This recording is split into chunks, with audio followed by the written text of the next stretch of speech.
Hello and welcome to the Modern Homesteading Podcast. Today we're going to talk about ebbs and flows in homesteading, navigating the journey. How you doing, Rachel? I'm doing good. Good. Well, a little bit disheveled and hot. I just got home from work and where I was cleaning was not the coolest place to be cleaning. So, and we're having a heat wave. I'm pretty sure yours is worse though. 90s. Yeah, we're definitely 90s every day. Okay, well we got to feels like 103 or 4 yesterday or the day before, and today it's cooler. I think it's in the 90s.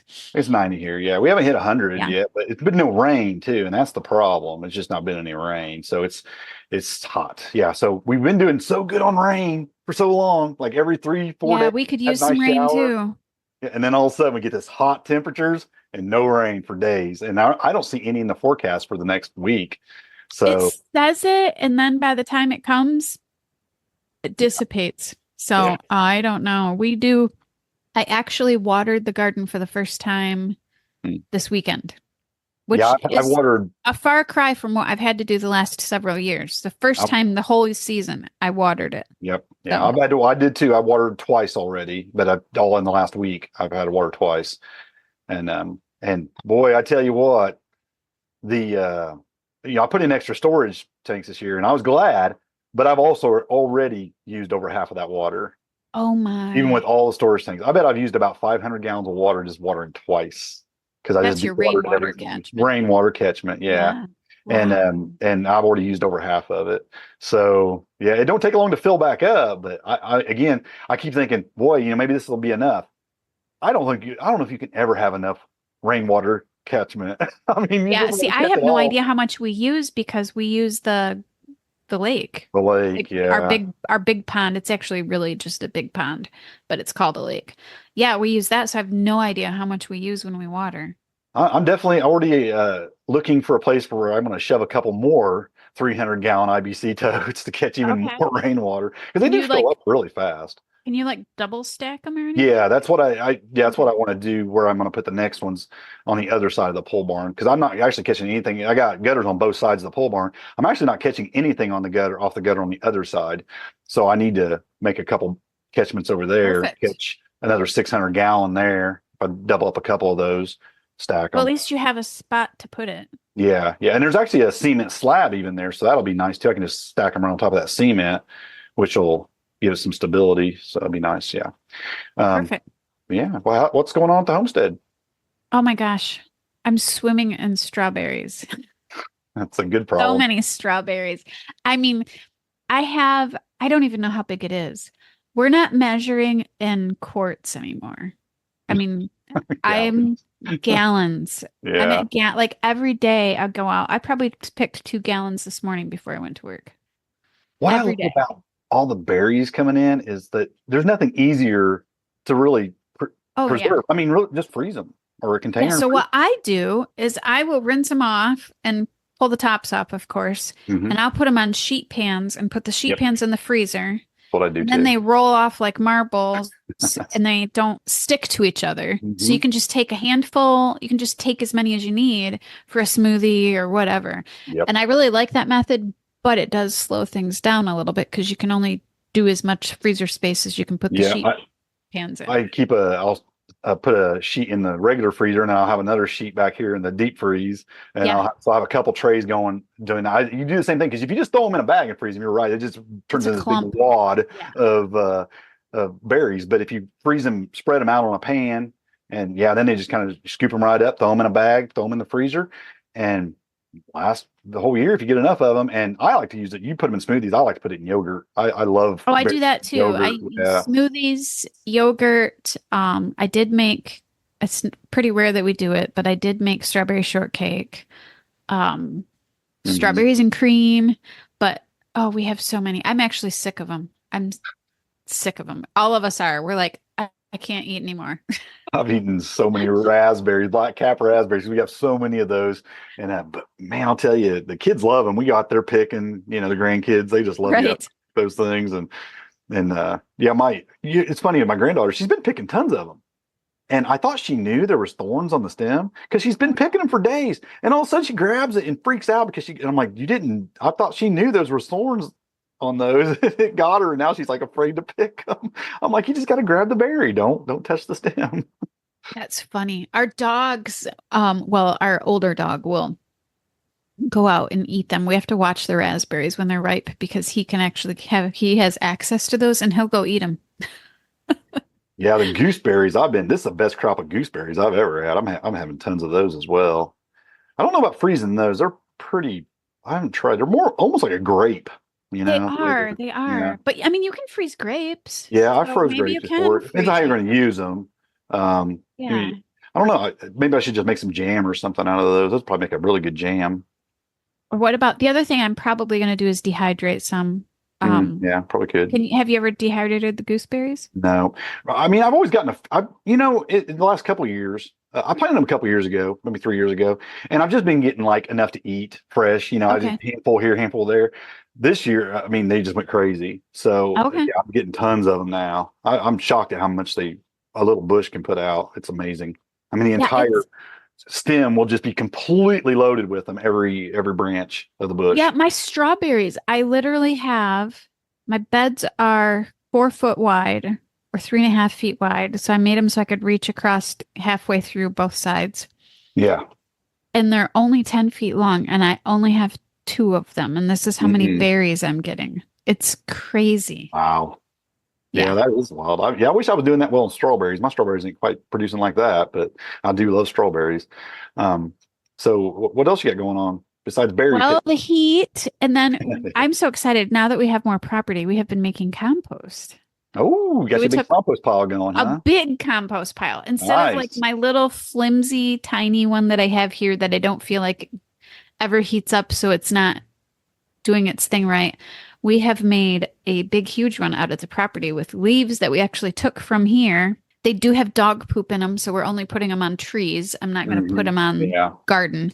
But so we made this huge compost, and with all of this heat, we turned it the other day, and it was beautiful black, like amazing black soil starting to come underneath there, and there was tons of worms in it. So I'm getting really excited because that pile's pretty big.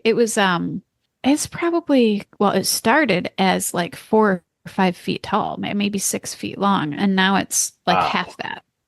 Yeah. It's amazing what excites a homesteader. Compost. I know. Yeah, compost. So I'm just so excited to be able to like actually have large amounts of compost. I might actually be able to have enough to not have to purchase any, which That would be, it would be huge because all of these years, 30 years, I've had to purchase it. yeah, compost it can be a big expense if you don't have enough of it. And like I said, that's why I went to compost tea and things just to try to Yeah. mitigate some of the expense on compost because it can be a lot if you can't make a ton of it, if you don't have the room for it. So yeah, that's awesome.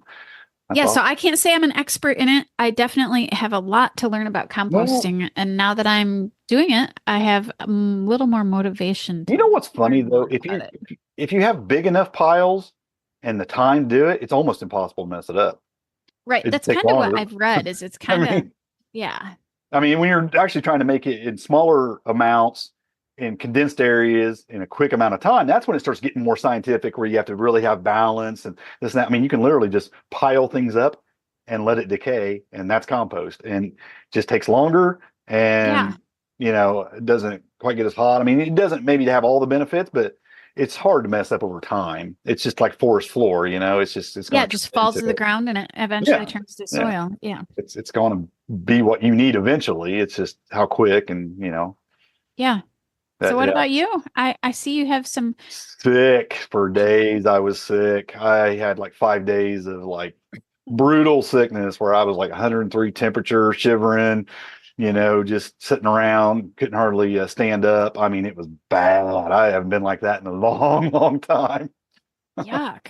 I know. It kind of what made me think about this podcast episode because it's like these ups and downs of homesteading and busyness, and then not being busy, and it made me think a lot about that because I noticed some things while I was sick. So we'll talk about that soon. It's an important thing to talk about though, because I mean, I've actually had to go to somebody's house when they were sick to help them with their homestead stuff. So it's a good topic. Yeah, and 5 days isn't long to be down out of your homestead, but even that I noticed some things, if you Well, when you have animals that need care, and like right now, how often are you having to go out and check on your rabbits in this heat?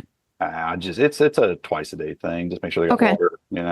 Um, but But yeah, still, when you have 103 fever twice a day and you can it's barely tough. stand up You don't is want to go out there. You don't want to do anything. yeah. Um, but yeah, lots of berry picking like you, lots of salads because boy, the lettuce. I mean, we have so much lettuce. I've been picking a lot of lettuce and chard and kale and mustard greens and collard greens and just everything. A lot of that stuff. We got a lot of that going on right now, and lots of watering because, like I told you, I dumped over 500 gallon of water on that garden in 2 waterings. And that's Yeah. trees, garden beds, everything, bushes, everything. But a lot, Yeah, that's crazy. That's a yeah. lot. 500 gallons. Yeah, I took a soaker hose and ran off of the big IBC tank, and I just opened the valve on that, and I've got them like looped through the garden beds, and I just turn that on, let that go for an hour or whatever, and it'll put down quite a bit, soak those beds really good. And then I've been dropping like the sump pump in the other barrels and spraying it on the other garden with that. Okay. And that works really, really well. And I emptied out the barrels. So really all the water I have now is just in IBC totes. I Okay. emptied out those barrels pretty quick. But it doesn't take long. Like, one good rain and they'll be filled up pretty fast. So, Yeah. I um, did. I actually forgot to mention we actually had a lot of greens too, but I harvested them all because we've had more heat than usual and they were starting to bolt. So yeah, I harvested a ton of it and I'm probably just going to either dry them or blanch them and put them in the freezer for stir fries and stuff. I must have just placed the perfect microclimate for my lettuce this year because that lettuce has not bolted yet. And Really? my Mine was mustard starting to bolt. greens and everything is bolted except for my lettuce, which is amazing. Because generally it does really fast. But I got 3 varieties out there and none of them have bolted. But it's Wow. got complete afternoon shade. Um, That's nice. I pulled and all mine and I'm going to be yeah, starting. I have tomorrow off, so I'm going to start a bunch for next week after it cools down. I'll put it back out in the garden. yeah, yeah. It's been great. I've been loving eating lots of salads, no Yeah, doubt about isn't that funny? I crave salad this time of year. I like it because I got a lot of radish ready, so I've been slicing up some radish and putting in it, and of course I got, like I said, just chard and things like that. I chop up and put in there too, and kale, and yeah, I I've mean, been doing a lot of like oil and vinegar. I have my apple cider vinegar that I did, and then we have a good quality balsamic vinegar. It's pretty still yummy. no even cherry tomatoes or cucumbers yet. Still waiting on those to get big enough to. There's barely Yeah, none here there, either. which I'm surprised. I did see somebody else up in Michigan that we know. I will drop names or anything, but I seen they had some cherry tomatoes already, and I was up there up in Michigan, and I was like, wow, they must have really started those Really? early because I don't have anything. I started mine pretty early, but I did have flowers. Yeah, I But have flowers, but I don't have anything wow. yet, which is crazy. I mean, maybe didn't cherries, maybe there might be some small cherry tomatoes. So maybe in a couple of weeks we'll have some because usually you get those pretty early. But yeah, for whatever reason, still peppers, tomatoes, even the cucumbers are kind of slow coming on. The plants are great; they're all the way to the top of the trellis. They're doing good. I mean, the cucumbers, but just real little super tiny cucumbers right I now. had to replant some of my pumpkin seeds because I have a sneaking suspicion something ran off with them. Hopefully, I have enough time. I guess we'll see. Yeah, pumpkin's a long It season crop. is. It is. So If I yeah, have to, I will put hoops over it and cover it. But try to I keep it figured it was going. worth the risk this year. We've had such a weird warm year that maybe we'll have a long fall. Yeah, maybe so. Well, let's jump into our topic for today. Again, the ebbs and flows in homesteading and kind of trying to level out that tide a little bit because what we find as homesteaders is you're really busy and you got this like hustle, hustle, hustle, or you're kind of slow and then there really ain't much to do. And we're sitting around reading books stuff. That's great. I love that time. But you can get really burnt out if you got too much hustle for too long. Yeah, It can get so for sure. exhausting that you want to just give up almost. And again, I was sick for like several days. And one thing I was noticing was the garden uh, didn't stop because I was sick. It's kind of amazing. It just kept producing Yeah. weeds, and it still needed things picked from it, and it just all this stuff just kept happening. It didn't take a break with me. So how do you even that out a little bit, And It's hard. I noticed one thing. Here's what I did notice when I went back to it. It's like the weeds were crazy. It's like, oh man, I got to catch up on this. I still ain't caught up with it. But then I look over at my guilds, my permaculture guilds, and they're unchanged. They needed nothing Nice. other than pick some berries, that are in there. And I thought, that's quite the That's their whole contrast. purpose right Yeah, there. that was Yeah. quite the contrast that I could basically be completely down for 5 days, and that needed no attention And they just whatsoever. support themselves. Yeah. Yeah, so that's we're going to be talking about things like that, things that you can do to kind of even out those ebbs and flows, and maybe not have to put so much work in so quick on anything, because again, planting season, harvest season, there's times where things are just going to get hectic, and you got to get in there and Oh do yeah, the there's short term. nothing. You Yeah. can't get around it completely. If you're going to grow certain things, you just have to do it, or raise certain animals or whatever. Well, and when you're as far north as we are, which you're one grow zone less than me, Mm-hmm. the season is short and Yeah. fast. If you live in grow zone 11, well, Yeah, you have months to spread grow. things But up out. here, it's fast and Yeah. furious, and you do what you can, and then you Mhm. harvest it all. Yeah. So there is, you go, man, every spring you're so gung ho to get out there and just get I'm after gonna it. plant it all. And then it doesn't take no time at all. And you're like, whoo, man, what did I do? Well, that's kind of what I was thinking when I planted Yeah. those strawberries. Now I'm thinking, what did I do? I was so excited. I'm like, I'm gonna plant all these strawberries, and here I am. I'm like, what do I do with it all?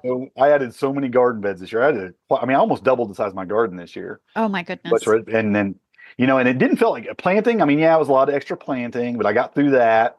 But then when I was out there watering the other day, and I had to go from bed to bed to bed And watering, you're like, oh my goodness. wow, I just doubled the amount of time it takes to water now, even, which is, So you don't have any sprinklers or I anything. You're do. doing I it by do hand. have, Okay. yeah, and I use that on the one. I just kind of keep it Okay. out there, and I'll turn it on. But that won't work that works great with my city water. Well, the city water, but I'm trying to water. It doesn't work very good using the water barrels.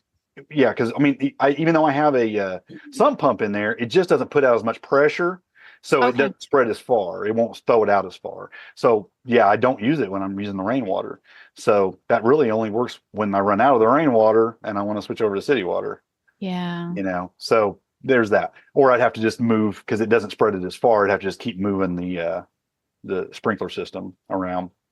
But yeah, again, you add a bunch and then you kind of get overwhelmed because it's a bunch. Yeah. I mean, but it's you exciting. get excited. You want it all. You decide you're going to do this thing and you're going to grow this garden, or you're going to have these animals, because people do this with animals too. Or you're going to have these crops, and you just get all excited, and then you get overwhelmed. You're like, oh my gosh, what did I do? And then you want to quit. And I think sometimes I've done that. I've cut the garden in half. Me too. I'm just paring back. Yep. I can't deal with it. I'll go through seasons where I'll get rid of livestock and say, I'm just going to take a year or two off of that. I've cut back garden beds and then added them back later because I was like too busy. I've done so much of that. So much of that. When I was quitting, I actually stopped gardening here and started gardening at the community garden. Mm-hmm. And, but then I missed it. It really makes you understand history a little bit and what happened. Because when I consider that so many people turn to these methods, these technology advances that took away some of their labor, a lot of their labor, and they pursued that heavily because they were working so hard doing so many things. And they pursued that heavily, and they took it so far to where a lot of them can't escape it now because they're spraying all their fields with all the stuff. They're doing all these, they bought all this equipment that they got to make the payments on, so they got to keep producing this stuff at that kind of pace. I mean, it really shows history what happened, what people went so far one way to try to, because they were so overwhelmed with work at one point. That it was they drudgery. tried to take an easy way out. A lot of them did. And it was a lot easier, a lot less work, but that comes with a cost on some things if you're not careful about it and how far you go with it. But you can actually understand the mindset. Oh yeah. It was well-meaning. people. My grandparents did that. in-laws did that. I mean, it was well-meaning. They were just Yeah. trying to grow food to feed their families. And it's They also did what you what they see. thought was the best thing, and now we're realizing it wasn't the best thing. Right. Well, you also seen a lot of them leave the farm and never come back. My Oh yeah. kids grew Yeah, up they were saying, "I like, don't want to "Oh, work like this my whole life. I'm going to go to college and sit around a desk." And now, but so many of them, you had that back to land movement where like yeah. we don't like this, we want to go back to the land, and we kind of go. That's an ebb and flow too. It's like you can go Yes." so far one way or the other. And there really is a balance. If you can even that out, you can be a homesteader and work a regular job. If that's what you don't have to, you can just do it to feed your family. You don't have to make a living at it. Right. There'd be such a balance there that, and it is hard to maintain. It's hard to figure out that balance. And that's where, our first thing we're going to talk about is maybe just learning and adapting. Right. It's hard to figure out your balance because my Yes, your balance balance. isn't Harold's balance. And each of us are going to have our own thing. I mean, we can't follow somebody on Instagram and decide that that's our balance. It has to be our own thing that works for us or our family. Some people homestead alone, some people homestead and they have a family, but they're the only one that's interested in it. Some people, the whole family's involved. So it's very individual, and you just have to learn what works for you.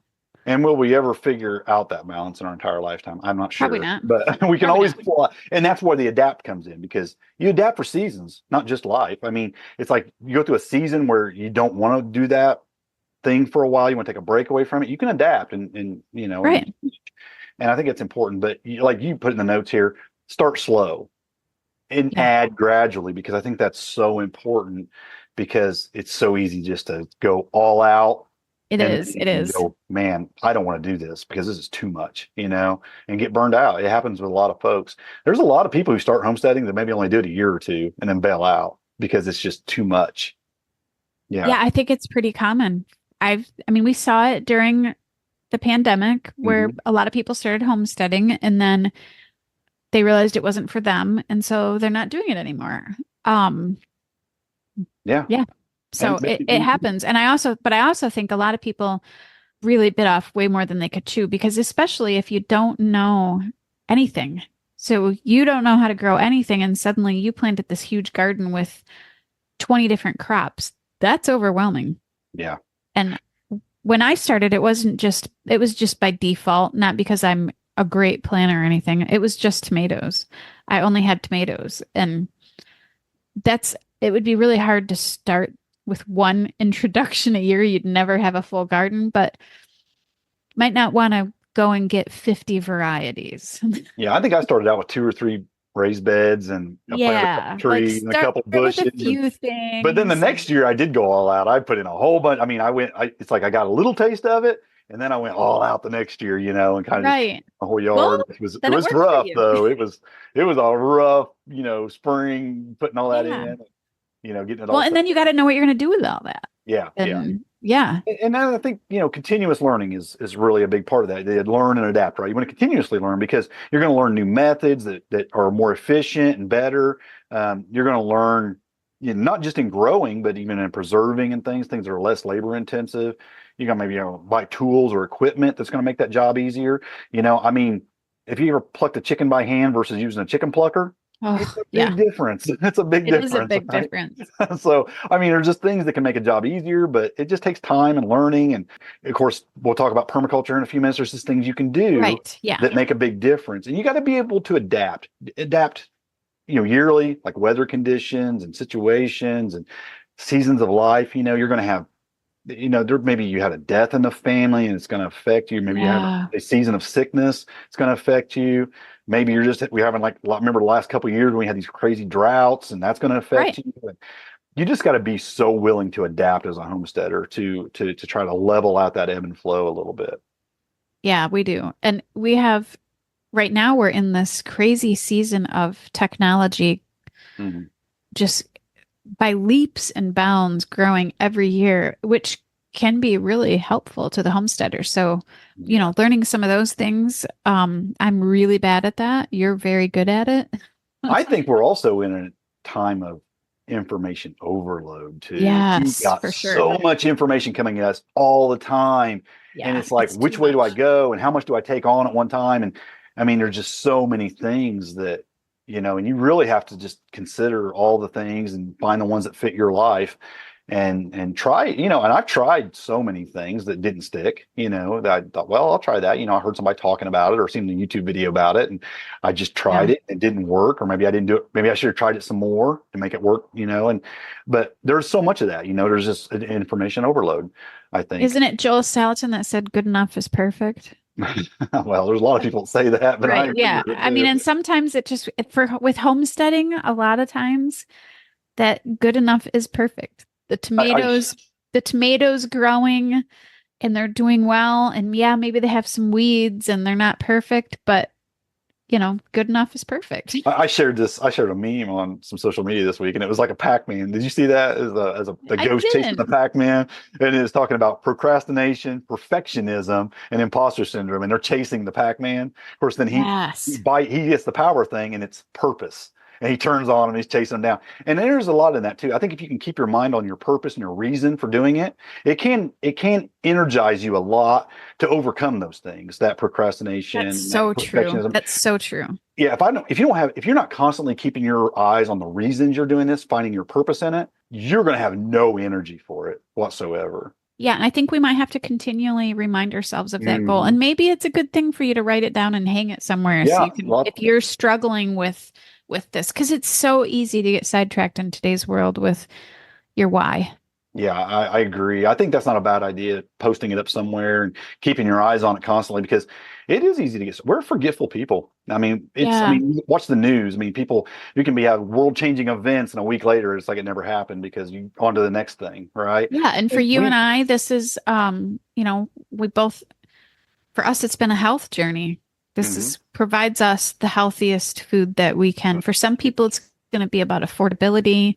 Mhm. There's just a lot of reasons behind But why it's even people it's do even easy this. to get your mind off the reason you do it. I mean, you get Mhm. so wrapped up in doing it that you forget why you're doing it sometimes, I think, or just don't, and I think you just have to constantly remind yourself of that so you stay energized and you can overcome a lot of those things that would burn you out and make you want to give up on it. So I think that's really important. I also think it's really important to prioritize your tasks, Oh, because 100%.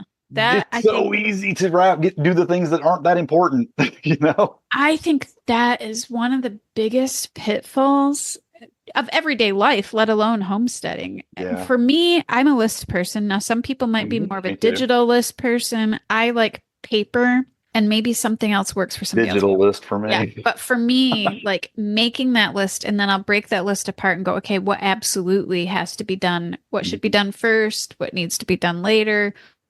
What can wait? You Yep. know, yeah. Yeah, me too. I just work down lists, and then you feel good when you knock the list out, and then you go to the next list and start another one. And it's easy to blend that urgent with important, because there are things that are important, but they're not urgent, and there are urgent things. I think anything to do with livestock is more urgent than garden. It's 100%. just, yeah, those are urgent. Um, Weed pulling's important, but there are probably other things that are more important, like feeding your garden, or watering your garden. It's more important than pulling the weeds, right? You got to make sure it's got water. It's real easy to confuse the two, but try to make a list, figure out what are the urgent things. Got to do these things first. If I got time, we'll do these things. And some things are time sensitive, right? Planting, harvesting, these things are time sensitive. That fruit ain't gonna stay good forever. You have to get it out of there. I got to go pick the garlic. It's ready because I got to get it out and get it drying. It's already ready. I got to get that done. Um, you know, Planting, obviously, when you're putting seeds in the ground, Yes. that's time sensitive. And there's some things are just time sensitive, and you have to put them on and prioritize them in the right places.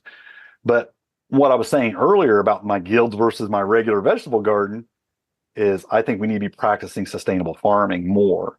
And by that, guilds, a lot of perennial planting. Man, nothing is better than not having to plant or, or, Yes. or harvest everything. When you have perennials and they're just spreading through the garden beds, what a beautiful thing, right? Well, I mean, for both of us, this isn't my first year with the berries. The berries just produced this year. All I Yeah. really had to do was mulch them. I put some compost down next to them. But other than that, they just come. They Yeah. just Yeah. come. And that is so sustainable because when you put in the permaculture guilds, they support each other and you're not having Yeah. to do as much.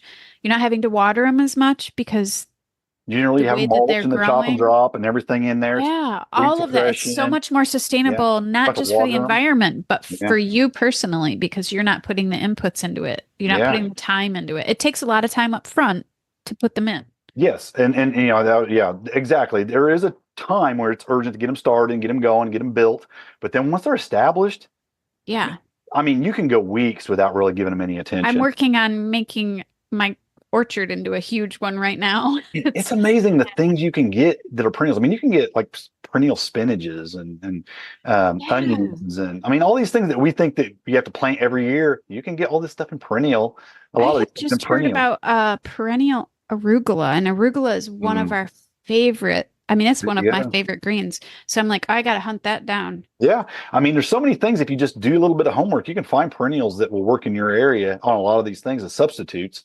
I mean, you can grow Jerusalem artichokes in lieu of potatoes. Yeah. I mean, people do substitute them for that, you know, Well, and the and further south you are, you have different options. oh, There's a more options for perennial sure. there's a perennial potato apparently, but I don't think Yeah, it grows where we're at. yeah. I mean, go far enough south, you can make your peppers perennial, right? So, I mean, Right. well, again, it's just you got to do your homework on your area and figure out what there is. Obviously, there's some things you're going to want that aren't going to be perennials, but the more you can put in perennials, the better. I mean, it's just less labor overall and For less sure. attention you need, and so it's a good thing. So yeah, I think permaculture zones. You put that in the notes that when you have things laid out in a in your zone 1, zone 2, zone 3, and where you're going to be going every day, that is important too, because you're going to be traveling through those areas and it saves you tons of time going to those areas to do the work.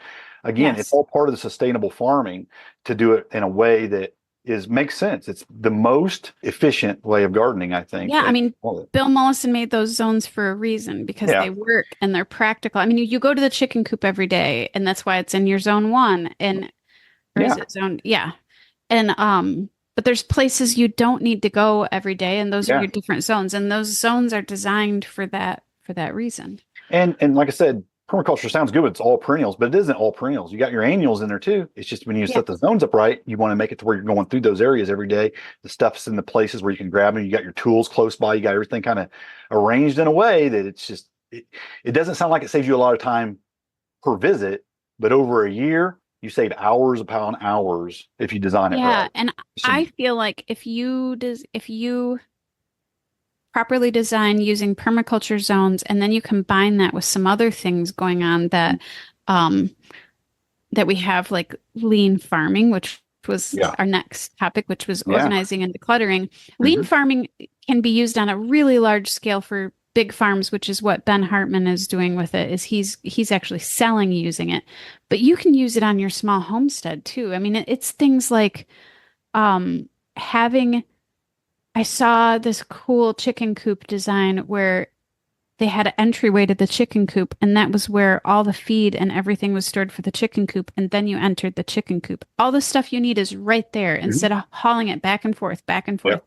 Having your tool shed in your garden instead of walking back and forth with tools. hmm. And then it's just that having a place for everything and hanging it up when you leave so that you're not spending time looking around for things. I'm so bad at that. And I like having a bucket. I have a bucket with one of them things that sit down around and your tools go on the side of the oh yeah, bucket. yeah. You just carry that in and out of the garden, and it's just so much. It Those has are all your stuff those are with it. nice. Yeah. Horry's in there, my spades in there, my whatever I need is kind of in that bucket. And then you take the bucket and you can just if you're pulling weeds, you drop them in the bucket, and then you can take that to the compost bin and unload that when you're done. So you kind of got all your stuff right there That's so in perfect. one I little like trip. that. I actually have one of those and I should use Yeah. that because I didn't like it for cleaning, but I think it'll work better in the garden. Works great in the garden, yeah, and just keep it kind of right there. I can keep it in the house right there at the back door. I grab it on my way out and just head to Yeah, the that's garden. It's really cool. nice.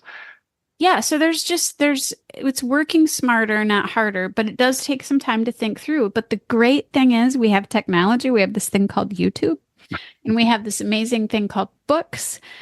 And there's people out there that have actually done a lot of the work and thought about that stuff for us. And they have some really, really good ideas on how to keep things organized. One of the things that it was funny, I was helping somebody on their farm and we kept losing the loppers Oh, been in there, the done that. tall grass. And we had commented that we thought it was the company did that for a reason so that you kept losing them and having to rebuy them. And we all said we should paint all of our handles bright orange. And I thought to myself, that's not a bad Idea. idea. Yeah. So now I might end up painting all my tools bright orange because all of my tool handles are black and you do lose them in the, but just it's stuff like that, Well, putting things back, yeah. But yeah, keeping things organization. sharp. Disorganization has cost me so much time in my life trying to find a tool I'm that I so need. bad at Oh, it it like sometimes. I took this spring, before planting season even, we had like we rented a couple big dumpsters. We cleaned out the barn really good, got everything organized because we were just loaded up with stuff. I mean, 30 years of accumulation, right? I mean, things pile up, and we cleaned up and organized because I'm telling you, it gets impossible to find Yeah. your tools when you need them, or a part that you're needing for something, and you'll spend hours looking for things sometimes. And yeah, I just don't want to do that no more. Yeah, for sure. And yeah, so just taking the time to do that and declutter and then keeping things in working order is helpful too, Mhm. like Yeah, sharpening your tools and that's a good thing to do in the wintertime or off season. yeah. And a Yeah, lot of so, this is stuff that you yeah. can maybe think about as you're doing it this summer. Maybe you can keep a notebook with you and say, okay, I want to do these things. And maybe this is something you can do in your slow time in the winter, but you can think about it as you're doing. What do I want to improve over the Yeah. winter? How can I improve this process? Because one of the things about lean farming methods is it's using less steps to get places is one of the big ways that they used to help with time management. hmm Yeah, So, absolutely. I think it's a big part of it. Well, let's talk about time management a little bit. You and I both work full-time regular jobs, and we don't have just like all day every day to go out there and work in the garden yeah, or it's the hard. homestead. So you kind of have to break that up. You have to work an hour here, 20 minutes there, 15 minutes here or there. I mean, we have to do that to get everything done. And Hmm. to be honest, I kind of like it better that way because I love spending time in the garden, but I've spent 8 or 10 or 12 hours in a garden working before, and that starts not being so much fun after a few hours. It does. Yeah. Starts turning into some, back-breaking labor after a while, and you just want to It sit turns back. into drudgery and Yeah, you and don't it want ain't, it it to ain't, be it that. isn't fun, but it's really easy to go out there for 20 minutes and pull some weeds, and pick a few Yeah. things, bring them in, wash them off, take care of them real quick. I mean, that's a lot better than spending hours upon hours trying to do a thing. And there is a time for that. There is just times when you have to do that. Oh yeah. There's times when you have to put in a You're very out there long day. putting the seeds in the ground or the plants, the transplanting Yep. plants in the ground. It's an all day job sometimes, but it isn't like that most of the time.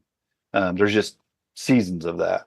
But I can find with harvesting, generally harvesting is an all day thing. It's more like 20 or 30 or 40 minutes here or there, picking things, bringing them in the kitchen, cleaning them up, doing what you got to do, getting them ready for preservation. Now, generally, when I do preservation, it's generally I do it all at once because I hate the mess of having it every day.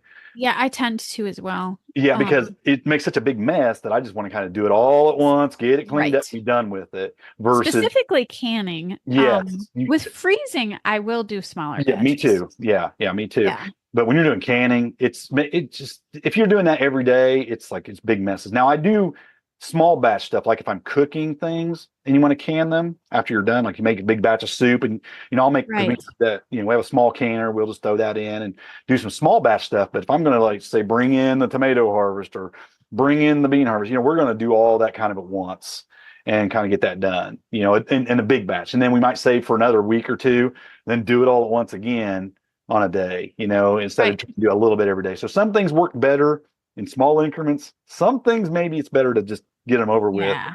And Save there's that not time. much you can do. I mean, like when you're doing meat birds, you're not going to butcher one Right. a day. You're going to You gotta end just up gotta get that you're going to done. have plan ahead and you're going to have one day.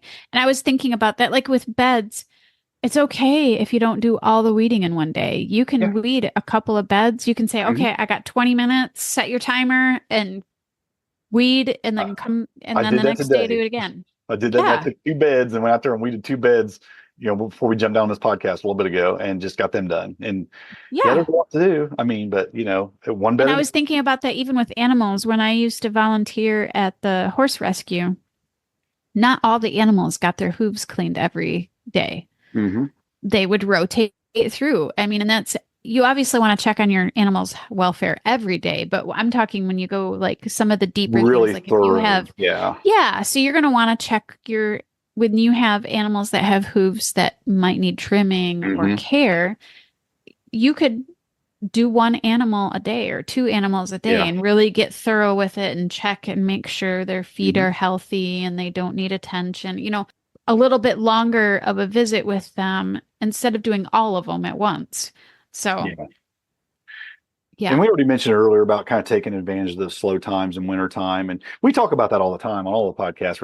we do. I think last episode we were talking about, you were talking about, like doing beans in the winter time, taking your beans and, getting them out of the Yeah. pot and just kind of getting things ready, or shucking corn later. You can kind of do that when it's slow or whatever. There's things you can do when it's a little slower. And we do that. We all do that. We might freeze something and then come back to it later to can it, or I've done that Yep. before too. Just throw it in the freezer temporarily. I do want to can it, but I don't have time It right now. works. Wait till it's slower. Yeah, you just do things like that, and it's great. You just take advantage of the slow times and try to level it out a little bit. Yeah, that's what I do. I mean, like tomorrow, I'm home tomorrow, which is pretty unusual. I almost always work Thursday. And I have some bones and some fat in my freezer that I need to process, but I haven't had time. I'll probably process those to make room for frozen strawberries. Yeah. Yeah, Yeah. that's what you have to, yeah, I've had to do that many times. You throw a bunch of stuff in there, and it's like, okay, I have no room for it, especially hunting season. I've put all my Oh vegetables yeah. in the freezer. Now it's hunting season. Now I'm like, okay, where am I going to put this meat now? It's like I got to Yeah, get everything yeah. out and can it now. But again, that's a slower time, so you can do that. Also, we just not too long ago, we done a podcast on technology and homesteading, but Did. it's more than just technology. It's also tools. But I think by using some technology and some tools, simple things, irrigation, some things to feed animals and water animals, things like that, that make that easier and less exhausting. Just something that just works. But I also think about like tools. Like I'm thinking about weeding. We're talking about weeding here. Um, Yeah. I used to go out there by hand just pulling all the time. You turned me on to one of them loop. Oh, I love that's my favorite Yeah, the thing. little Horseshoe weeder. hoe or a loop weeder. Yeah, that thing is Yes. great, and it just slices them. And I got one of those, and I'm gonna tell you what, I mean, it just makes that job so much easier. You're not down breaking your back pulling weeds. You just slide them through there, cut the weeds off, and just let them lay there and decompose, feed the And I soil. feel like as a person that's had problems with carpal tunnel in the past, I feel like it's a lot better on your body because you're not like with the hoe, that motion of hitting Hmm. and you're like hitting the earth and up and down and whacking the earth and it's Yeah, jarring on your you should just hands. pull through. Where this, you just basically slide it. If you've got really good loose soil, like you hopefully you have in your garden anyway, if you've worked out with it much, it just slides right through there and just Yep, basically. Now you're not pulling things up by the roots, so a lot like crabgrasses and things are just going to grow right back. But they are. so much quicker just to run through there with But you that. can just Not run mixed through up. in like your 20-minute little thing. Yep. You can do quite about a little Yes, you bit of can. damage. And my husband, there's a couple of different kinds of those. Mhm. Mine is the thick, there's one that's more like a wire, and then mine is the thicker one. And Mine's my a thick one husband's also. actually sharpened mine before. And Mine is razor sharp. I bought it, yeah, and they get it thing sharp. is it will cut you. You got to So be mine's careful. ancient. I don't Yeah. even know how. I mean, it's old. I've I got had it. mine last spring, not this spring, but Yeah. the previous year, 2023. And yeah, I love it. But that's what I'm talking about is just like use efficient tools. Yep. That's not a real expensive item, but it will save you so much time in the garden weeding with something like that versus pulling them by hand or getting down Yeah. on your knees and, with a hoary knife and trying to cut them out, which is great. I mean, if you enjoy doing that and you don't have a lot of garden space, do it that way. It's fine. But I've noticed the more garden I've got, and that gets a lot more difficult. It's like I just want to stand there and just run that through there and get them weeds chopped down and move on to the next thing. And it works really, really good. So yeah, Yeah. just be aware of things that are out there. And you will become aware. Again, the information that's out I there. still YouTube think, videos, podcasts, things like that. You're going to hear about these yeah. tools and see them in action, and that's how you can learn about them. Yeah. And for me, efficient tools would be some that are smaller. I still think that if some woman wanted to create a whole line of homestead tools built for women, they'd make a killing Yeah. because a lot of the tools are made for bigger people. One of the things we did was we have a nice gas weed eater. I can't wield that thing for very long, and it's way too long for me because I'm short. I'm 5'2", and it's probably on a good day at this point. You I'm stay probably there more like real life 5'1" straight.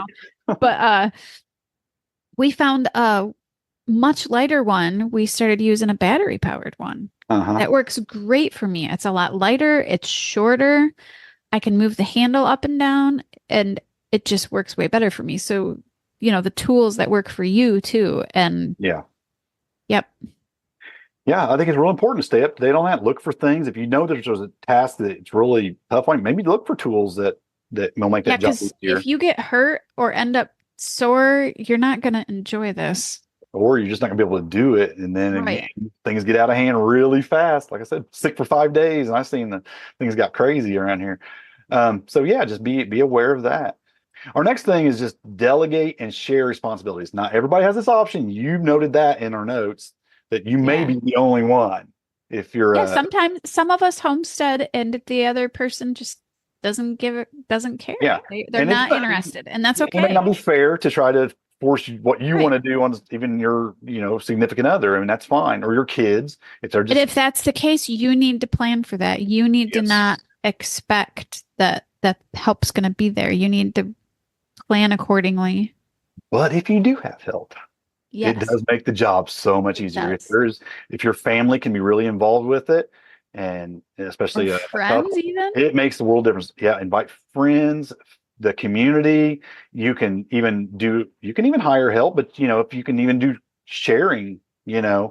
the work, which gets us into a new thing, which is community involvement. You can do cooperative efforts like working on their property, doing a thing, and they come help you on your property, and it just goes faster. 1 + 1 does Mhm. not equal 2 when it comes to work. It's amazing how it just accomplishes so much more when you work in a group, right? You can Right. do things so much faster. It definitely um, it's exponential. It just works better, and you can share your skills. If I'm really good at one thing and you're really good at another thing, we can help each other do those things and swap back and forth and get it done. But again, it may even come down to if you're an actual farmer or you're homesteading, making money doing it. Maybe you do hire somebody to help you Yeah. for those jobs that are really tough. Say you're a smaller person like you and you need help, doing something that's a little bit more physical or heavy. You might have to hire help for that if it's something that you be prepared for that if that's what you think is Yeah. going to need to be done. I know a lot of older ladies that hire somebody to come and till their garden every spring. They don't buy a tiller, they don't use a tiller themselves. They have trouble running a tiller, so they just hire somebody to come till their garden for them. Yeah, that And totally makes put it sense. in. And it's fine, and they don't have the expense of running a tiller, and they don't have to get out there and try to hurt themselves doing it themselves. So they have somebody just come and do it, pay them a few bucks, and it's done. Things like that. Yeah. Maybe I mean, during there's a lot of people out there that pay people to trim hooves on yeah, animals because I know it's not just horses that need that. I know that some people have to have other animals trimmed. And then the other thing I thought about was chicken butchering or any butchering. You don't necessarily have to do that yourself. There are people out there that do that. well, or you get a community of people together to help you do it, and then they leave with a couple chickens, and you basically pay them in chickens. Or you do. I've seen orchards that do the same thing. You come and help bring Yeah. in the harvest, and you go home with a couple bushel of apples or Yep. whatever. I've done And that several yep, times for there's a lot people of where I have gone and butchered their chickens and I came home with chicken and yep. that was my payment was coming home with chicken. And it's double So, benefit to you too. You get the payment plus you get the experience and you learn, yes. to learn things. So I mean, and Yeah, for and we've what talked about that before. That's how I yeah, learned almost all of my animal husbandry. I learned by yeah, either volunteering or by being part of just cooperative efforts. yeah. Well, there's no doubt there's a lot of things you can do to try to even out that tide, that up and down, right? Make it a little easier, spread it out over the year a little bit more. And I think it's important because again, you can have a purpose and and Hmm. concentrate all your care. But again, even at that, even if you're totally focused on the reason why you're doing this, you're going after it with everything you have. There just comes a point when you're seriously exhausted that you can feel really burned out and Yeah. overwhelmed and want to give up. And you want to try to reduce the chances of that happening as much as possible. But it's like that with all things in life. It's everything. A job can be that way. If you're putting in 80 hours a Yeah. week in your Yep. job, you're not gonna last long at that job, right? I mean, there's just things that in life we have to try to level them out a little bit so we can handle them, don't overexert ourselves in it to where we can do it long term. And this is a lifestyle. This isn't a year or two of your life you're going to do this. You want to do this for the rest of your life. Yeah.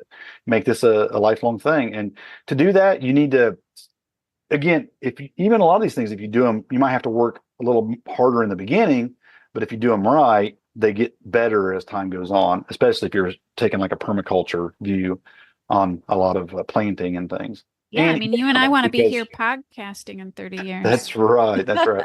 But even with animals, I mean, if you're running through a Yeah. silver pasture and they're doing that, that's going to be, I mean, it's going to just make everything easier than trying to, move paddocks or, bring food to them wherever they're at all the time and let them eat right down between the rows, or, things like that. I mean, there's just so many things you can do in the permaculture realm and the regenerative agriculture realm that truly Yeah. they're not just about, it's not just about production, but it's about efficiency. And that's what's going to make your job a lot easier. It is. And Yeah. learning about some of those things. I mean, some of those things, it's not that they're new. It's that they're so old we forgot they existed. And we're Like tying them in silvopasture more new is techniques in some ways. yeah. Go ahead. I'm sorry. I stepped It's on okay. you. Yeah, like silvopasture is one of those things. It's been around for eons, but we have forgot that it existed.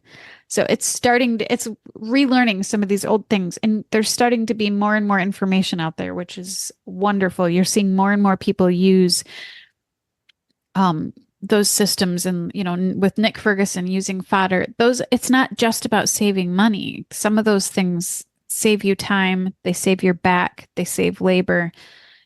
Save our And planet. I mean, really. yeah.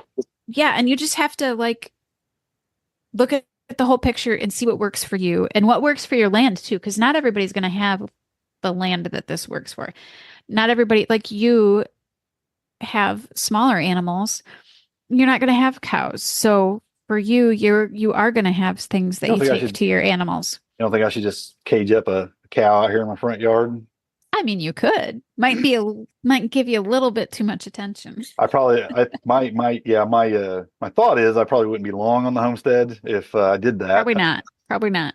But like with fodder trees, and I know you do this already, where you tractor your quail, and those are kind of things that kind of function stack. When your quail are tractored, they're eating your grass, so you don't have to mow. They're fertilizing for you. They're eating bugs, so you feed them less. I mean, it's just all of these things add up. And that's why you and I like permaculture. It's not because we're stuck on this mindset that permaculture is the only way to do it. We like it because it works in so many ways and on so many levels. It's right.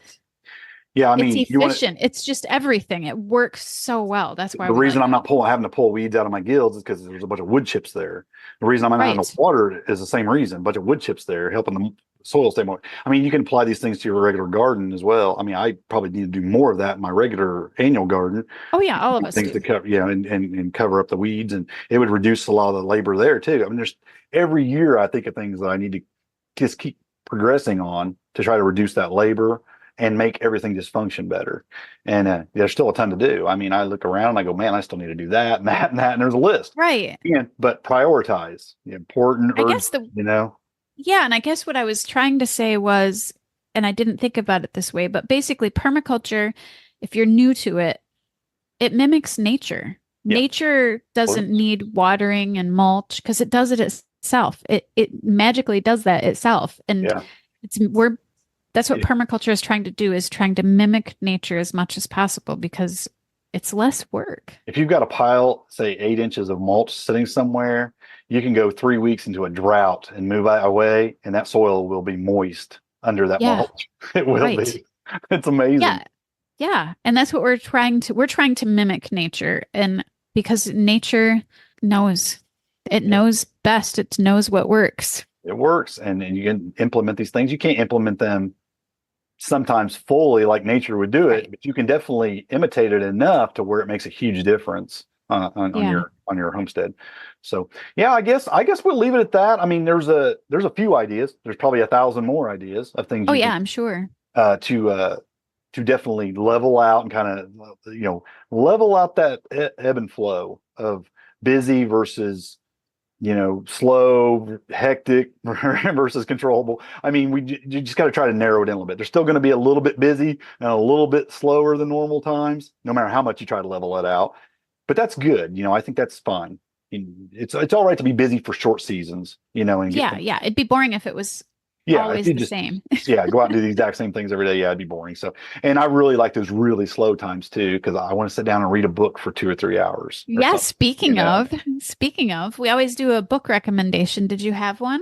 I do. I got speaking of permaculture, I love this permaculture handbook. You have this one by Peter Bain.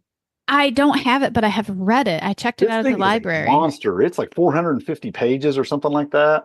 And it's got really good Ooh. ideas in it. I mean, I think if you're really wanting to understand permaculture and apply it right away on your place, this is a great book. There's Hmm. some that are more like when I think about like introduction to permaculture, by Molson or something. Yeah, it's like these are the books that are like foundational and they give you kind of like the philosophy of permaculture. This one is so practical. You want to have stuff that you can just put to use right away on your homestead. The Permaculture Handbook, I think is a great book. So that would be one. And I think what we're talking about today, a lot of that I think applies to permaculture. So I think it's a Cool. great book that would help you in that area. I got another one, a YouTube video that is on kind of like Okay. the very thing that I think, and you know who Ann of All Trades is, her YouTube channel? I don't I know her have heard of her, but name. I'm not sure Um, I've, yeah. she got a really good YouTube channel. Well, she did a video last fall called Lazy Gardening Works. And it's a full summer garden tour of her property. I And she's love it. going around just talking about how she takes all these shortcuts and how it saves her all this time doing this and this and this. It's a great video, a tour of her Oh, video that's perfect. property. Well, go watch that video and it gives you a lot of ideas on things that can save you time and energy and still have this really productive homestead. So it's a really good video that I ran across That's last year. amazing. And I thought, I'm going to bring that up and watch that because that's a really good video. So that's one to check That's out. that's amazing. What do you got for us? I have a book called Husbandry by Nathan Griffith.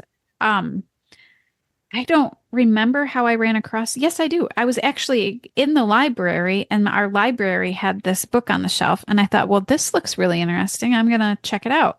And the husbandry title is actually Husbandry, the surest, cheapest way to leisure, plenty, prosperity, and contentment.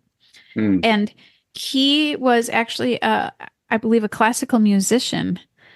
And he was like a gigger, which in the gig community, he wasn't employed full time. He was doing gigs and he just got tired of not being able to pay his bills and sustain himself. But he also didn't want to get into a full time job and stuff like The that. So job he market. became, yeah, so he became a classical musician, gigger slash homesteader slash farmer. And it's kind of, it's about his journey, but also about all of his little tips and tricks that he talked about. And it was funny because some of the stuff that he talked about is he says a daily task of 10 minutes duration is more likely to be completed and seems to accomplish more overall than the time equivalent tackled once a month. So he actually had like little tidbits all throughout the book. And I haven't even finished reading the book This because book actually isn't in print anymore. You can just buy used copies, right? Looks like I actually bought, I don't know, this looks pretty new, but it's showing just used ones on yeah, it's pretty, it took me a while to find it. yeah, $40 for a used copy. Ooh. Let me see if I can find a different link for it. Yeah, I was gonna say if we could find a new copy, I'd be interested in this book. I'd like to have that Yeah, one. I'll see it. I did not pay that much for this. I think I paid 20, but I do think that I'll go back and look and find a different link. But anyways, he talks about a lot of this stuff, the time, because he did all this by himself and he was including I would say that this is more subsistence farming, what he did. So subsistence farming would be, he was doing it for thrift, but also for health, but he was doing like a closed loop. And it's just, I have really, really, really enjoyed the book. Yeah, it looks like a good one. I hope I can maybe find it in a cheaper. Yeah, I'll see if I can find a different link. And then my lean farming, of course, I've always liked the book. I have the book, and Ben Hartman has a YouTube channel and a farm called Clay Bottom Farm. You might be able to watch that and get some tips. He obviously has like a farm that's in production and selling things, but there are videos here and there where he shows his lean systems and the way they got their tools laid out and the way they have their kitchens laid out. It's really helpful. I still need his book. I tried to get it one time and it was out of stock and I couldn't get it. So I need to Okay. go back and see if I can get that again. It does sound like a really interesting book. He has there's another one out which I don't have. I think he's written another one and I haven't read it. But Hmm. Yeah, I'll yeah. look into that. Yeah, nice. Good recommendations. Yeah, I'd love to get that husband. Both of them, I've found two and they're both used and they're both really expensive. Yeah, I'm So gonna see. I gotta see if I I can't pulled the find link. them. I pulled the link right from my order history. So I don't know why it sent that weird link because I'm pretty sure. I did a search on Amazon for it and I could only find used copies. Yeah, I only paid $20 for mine. Wow. Yeah. If I could find one for that, I would get it. That seems, I don't want to be paying. I found one was almost 40 and the other one was like almost 70.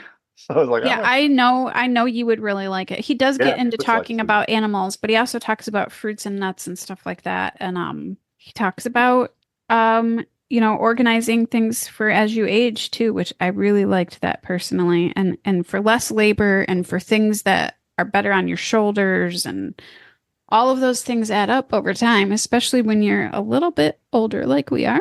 yeah, definitely looking for anything that makes my body not hurt as bad when I'm working. Yeah.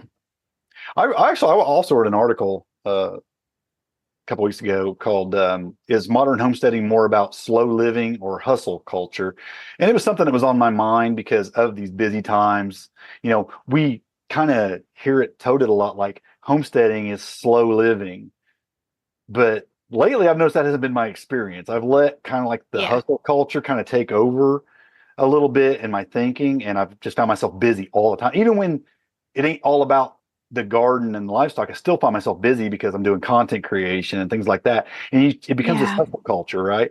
And that isn't what I enjoy that much. I really like the slow living of homesteading. It's part of the culture that I find appealing, right? But I'm also finding I'm not really getting much of that lately. So I wrote this article and just kind of really pointing out the highs and lows. Yeah. What we It talked a was a little good bit about article. today, but and just how to kind of overcome that, and maybe get a little bit more, at least at times, enjoy the slow living and not always be about this hustle culture and go go go. And so many people pride themselves on that, and there's been times when I have too, Yeah, and where I think I go come go go. across that way, and I have to be careful about that Yeah, because I when I post online, it's almost always what I'm doing, and so I think it comes yeah, across that way, yeah, and and I have to be careful with that it's because we do. I do yeah, part of my health journey has been, which is why my blog is called Rewilder Life, even though my blog's kind of been on hold because I just have not had time. right. Was me taking the time to just chill because I am one of those people that would go go go go go go until I Me hit a too. wall and then pass Yeah. out and repeat. Been there, yeah. It's me too, and Yeah. life isn't, homesteading isn't all about this intensive farming and these entrepreneurial ventures and maximizing the output at all times. It's like we can just chill a little bit, Yeah, enjoy sometimes the it fruits can of our labor and just chill and enjoy a little bit of the slow life as well. Sit in a rocking chair and go ahead and and read a shuck that book. corn. You can shuck that corn sitting in a rocking chair and just chill out and have a conversation with somebody while you're doing it. It doesn't have to be Yep. hustle, hustle, hustle, sweat, sweat, sweat to get the work done all the time. There's Right. definitely a way to strike the balance and enjoy the life. And I just think it's important. But anyway, I'll put a link into that article if anyone wants to read that. It's short, it's not a long article. It's something I wanted to kind of bring some focus to, that I think there's a lot of podcasters out there in the homesteading area and YouTubers Mhm. out there in the homesteading area that really promote the hustle culture. And Yeah, I think that's a big deal now. it's easy And to then get there's wrapped up into. Yeah. yeah, and then there's the pushback of the complete opposite. And I think there can be balance. There is a striking a balance, I think, that's important Yeah. in it, because you don't want to be like lazy and not pursue things. And I think it's good to Yeah. pursue things, but let's do it with an attitude that it ain't all about that, and that Yeah, we it can just be we about chill a little bit. enjoying it. Yeah. Yeah, let's enjoy the life. If you're not enjoying, I mean, some people do enjoy the hustle, but I don't know how long you can enjoy it, how long you can keep enjoying it if you just like, Right. if you keep your your clock wound that tight all the time, you're probably not going to live a long life for one thing. It's just going to wear you Well, down. and your relationships may Health. not appreciate that. Yes, really. It's going to stress. It's going to put a lot of stress on a lot of things. And I Yes. did think we need to probably just unwind a little bit and chill out to a certain Sit extent. down and enjoy that corn. Some of us, and I'm pointing Yeah. back to me, some of us need to just Oh chill out a yeah. little bit because it's a me. Me I'm, too. Me I'm too. not just throwing anybody under the bus. I'm just saying I've got a tendency to lean that way when I start getting into things and just start diving into the hustle culture. And I have to just remind myself occasionally, chill out and enjoy the journey, man. Because Yeah, enjoy it. It's not just about that. enjoying those berries with your granddaughter That's and right. That's right. enjoying, yeah, making that meal and sitting down and enjoying it with That's right. someone. I mean, for us, it's our spouses. And Yep. yeah, that's what it's about. It's about standing out there in your garden and listening to the bees and the birds Yeah. make music and enjoy your garden as much as you are.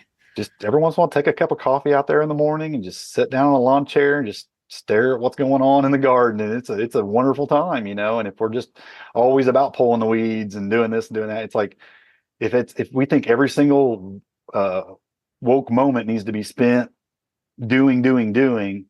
I think we're missing the point a little bit. Right. And not everything for me, anyways. I don't feel like I need to monetize this. We're enjoying our podcast because we enjoy talking about it. That being said, it is monetized, by the way. It is, but not greatly. And you and I kind of have come to the agreement that we We're not willing to enjoy. do anything to get rich No, podcast or we're YouTube or enjoying anything. this, and if it grows organically, it does. Yeah. If it doesn't, we're just enjoying the ride and giving people I think something to listen to and some maybe people cross hopefully the something to line and learn. do anything to make a dollar, and I am not willing to Yeah. do anything to make a dollar. So Right, which is why I mean, I just decided it was too much for me with the blog, and so it's been on hold. And it is what it is. Life goes on, and yeah, yeah, and again, there's seasons. There's seasons you're going to feel like, hey, it feels good to put out some things. There's seasons where you just say, yep. no, yeah, I don't feel like it right now. I'm gonna chill. Just chill, enjoy it. So anyway, I wanted to throw that out there. It kind of goes along with what we talked about today. And yeah, I hope you got some ideas, or it made you at least think about it a little bit. And maybe you just think about what you can do on your homestead to maybe just level it out a little bit, reduce the ebb and flow, and have a little bit more of level service, a surface of getting the work done, and um, Yeah. not kill This will yourself. definitely help with burnout and everything else. Yeah, So, yeah, yep. it's important. You hear about that a lot. It's a common topic in homesteading, burnout. Oh, I mean, and you and I have both been there. I've And experienced it a sometimes few I'm there. times. Yeah, Sometimes I'm there multiple times a year. yep, and yeah, I've been. Yeah. It usually happens in late spring, and then it usually happens in late fall. I Yep. mean, you get tired, and it's like, okay, do I want to keep doing this? And you do. You got to have some sleep to get your perspective back, right? Because you get tired. Exactly. So, speaking of that, you look tired, Rachel. I'm gonna let you go. It's been a long day, and I'm not going to be going and enjoying coffee in my garden until the heat cools off. Yeah, it's a little warm out there. So, folks, until next time, happy homesteading. God bless. And grow where you're planted.